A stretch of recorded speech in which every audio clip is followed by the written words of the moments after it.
Good morrow to you, and welcome to the Baron's News Desk, covering the latest happenings and goings-on in the world of tabletop card gaming.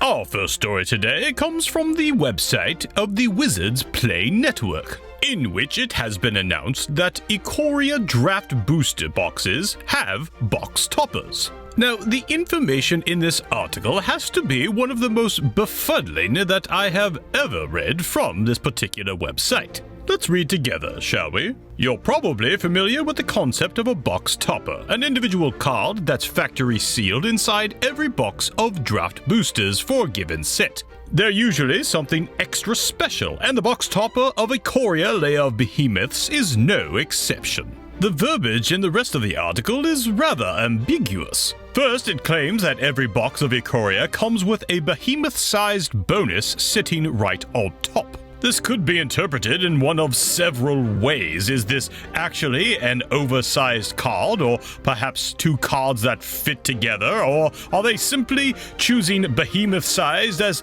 some type of wordplay to tie it in with the set? After all, we have received oversized spin-down counters before, so it is possible that it could be literally a larger card. The article continues to say, but even without knowing card content, there are plenty of conclusions you can draw as you forecast for the set and coordinate with your distributor. Again, I must remind you that the website is speaking directly to local game store purveyors. It goes on to make the proclamation that every box just flat out has more value. It does explicitly state that local game store owners will be able to distribute and sell the Ikoria set to their customers a week before the allotted street date. There's some even more flashy verbiage here about X plus Y being additional value because of the box topper, which I'm unsure of why they feel they need to explain this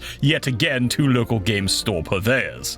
In the next segment, it's stated that a sealed display is objectively better than 36 boosters. Once again, referencing back to the original statement of the box topper and it being of additional value. Oh, pardon me, I almost forgot. It is a behemoth-sized bonus. This entire section seems only to serve and to remind the local game store owner that they are getting some sort of bonus as opposed to, say, the large big box retail stores. The next section makes the proclamation that a box topper benefits even players who aren't interested in them. Think about the last round of box toppers with Ultimate Masters, which included every rare and mythic in the set, including some of Magic's most recognizable and desired cards with new art and extended frames. Ikoria's box topper has an entirely different theme, but the principle is the same. Box toppers appeal to collectors and any player that's into fancy and shiny.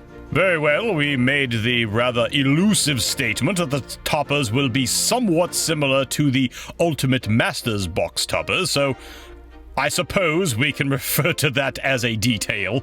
In further padding, these next two paragraphs seem only to serve to try to explain the mindset of the customer of the local game store owner, as if for some reason they wouldn't already understand that mindset, being that, well, you know, it's a Magic the Gathering store.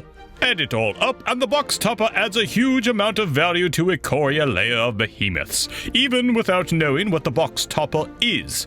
Keep that in mind as you plan your launch order. Well, that was many words to say very, very little.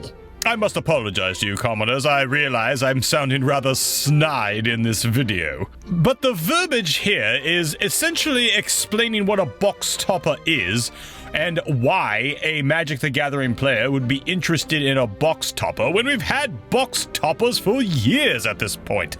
And then the only detail we receive is that it is somewhat similar to the Ultimate Masters box topper, where it might have some different type of artwork and will likely be foil. Well, that's it.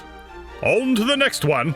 Our second story hails from the website cfbevents.com. This information resonates with me rather personally, as I will soon be packing my bags and on my way to the Magic Fest in Reno, Nevada, attending the Command Zone area on February the 28th and 29th. This is a matter that the Commander community has been discussing for a number of years, as in, on a scale of 1 to 10, how do you rate the power level of your deck? The purpose is that when you sit down to play Commander with 3 players you have likely never played before, you can discuss the power levels of your decks to ensure that you have an optimal playing experience. A 1 or a 2 is just for the fun of it, a 3 or 4 would be casual, a 5 or 6 would be focused, a 7 or 8 would be optimized, and 9 to 10 would be competitive. This is rather telling as a sign of the times that Channel Fireball have adopted this power scale as an official rating scale for the Command Zone area.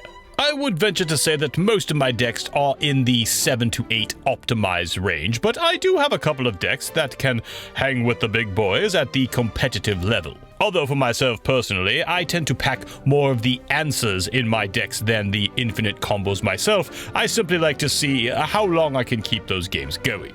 And do feel free to examine some of my other videos I have provided in the past, which can assist you in assessing the power level of your own Commander decks. And what of you, commoners? Where on this scale would you place most of your own Commander decks? Please be sure to like and subscribe and share this video with your commoner friends.